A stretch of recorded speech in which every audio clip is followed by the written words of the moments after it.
Par rapport à ce confinement, il nous pose question. Déjà, ce qu'il faut voir, c'est que là, on est dans une situation qui est quand même très compliquée au niveau sanitaire. On peut dire qu'on est le département même depuis peu le plus touché au niveau national. On a des échos très inquiétants de nos camarades qui travaillent et des collègues qui travaillent dans les hôpitaux, dans les EHPAD. Et la situation, elle est très compliquée. Nous, on a même l'impression de vivre une situation qui est pire que celle de la première vague. Et par contre, les mesures qui sont mises en face nous semblent plus légères, et elles le sont. C'est-à-dire que d'un côté, pour préserver l'économie, le choix a été fait de taper sur les libertés individuelles, d'empêcher les gens de sortir, de se rencontrer, etc.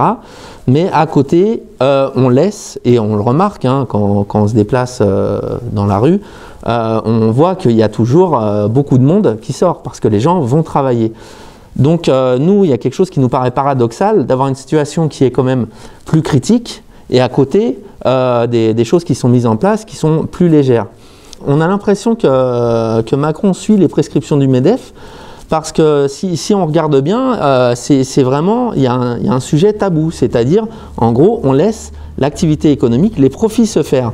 Et d'ailleurs on remarque que au niveau des petits commerçants, au niveau des petits entrepreneurs, etc., c'est compliqué. Là, par contre, du coup, du fait du confinement, de l'interdiction de sortir, on limite. Par contre, on voit que tout un pan de l'économie, notamment les gros, que ça soit Amazon, que ça soit les grands supermarchés, donc Carrefour, je peux en citer d'autres, Auchan, etc. On voit que tout ça, ça continue comme si de rien n'était. Donc, on a vraiment l'impression qu'on sacrifie un petit peu le sanitaire et les libertés individuelles aussi au profit, comme ça a été un petit peu toujours le cas, quoi. Mais là, le problème, c'est qu'on a derrière des milliers de morts. Donc, il faut poser la question du prix de la vie des gens.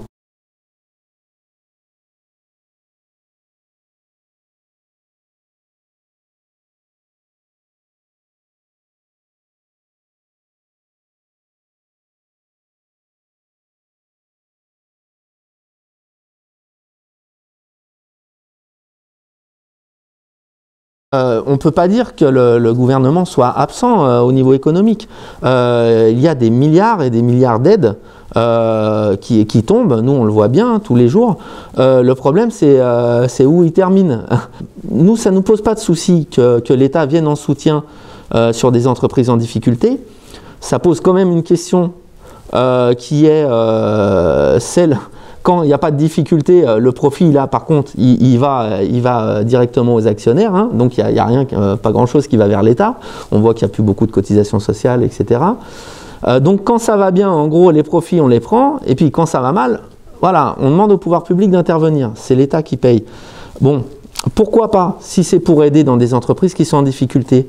Seulement, à un moment donné, il faut demander des contreparties en face de ça. Nous, ce qu'on demande, c'est qu'il y ait des contreparties qui soient demandées par rapport à l'emploi, donc avoir des certitudes que l'emploi est maintenu, et aussi par rapport donc au niveau social et au niveau environnemental aussi. On en parle beaucoup de l'environnement.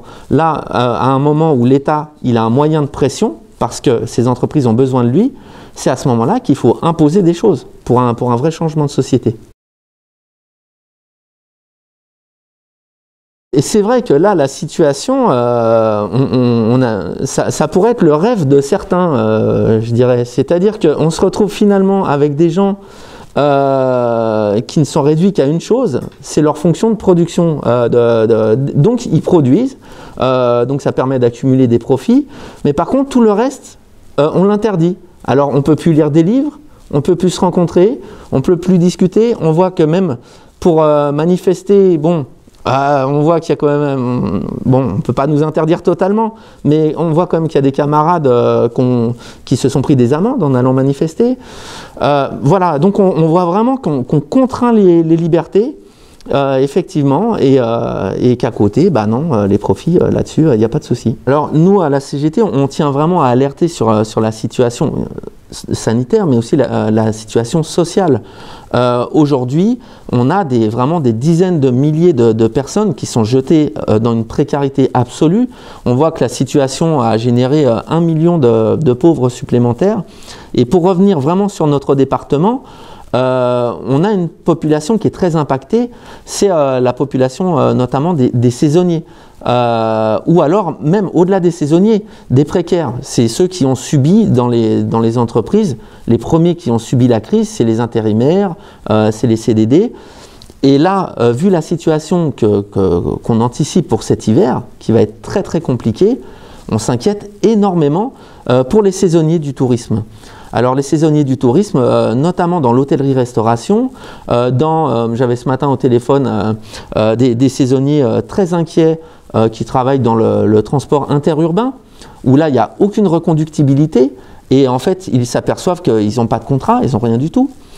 Et à côté, le pire, c'est qu'ils ont une double peine, parce que les mesures au niveau de la réforme du chômage qui sont annoncées, soit les privent totalement d'indemnité, donc ils se retrouvent condamnés à ne pas avoir de travail, ne pas avoir d'indemnité, donc rien du tout, pas de RSA pour les moins de 25 ans, et en plus, ceux qui vont néanmoins pouvoir avoir une indemnité vont l'avoir réduite on va dire, on dit 25% en moyenne, mais en général, ça sera plutôt dans les 40-50% pour beaucoup d'entre eux.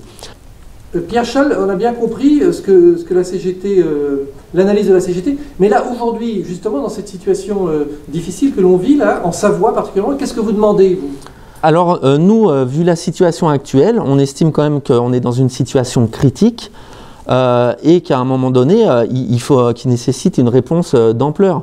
C'est-à-dire qu'il faut, ce qu'on demande, c'est de faire un confinement le même, au moins au niveau local, vu notre situation, que celui qu'il y a eu lors de la première vague.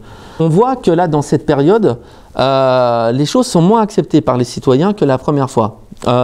Et en même temps, nous, on pense que s'il y a de la lisibilité, s'il y a des mesures qui sont fortes et qui sont justes et équitables, elles peuvent être acceptées par les gens. Or, si on fait dans la demi-mesure comme aujourd'hui, on risque de faire durer la situation pendant beaucoup plus longtemps. Et c'est là que oui, effectivement, il risque d'y avoir un problème. Parce que comment expliquer à des petits commerçants ou alors des salariés qui, eux, vont avoir des difficultés, que leur situation, elle perdure parce qu'on veut permettre à des grands groupes de continuer à faire des profits. Donc, à un moment donné, il y a besoin de justice, il y a besoin de visibilité et de clarté.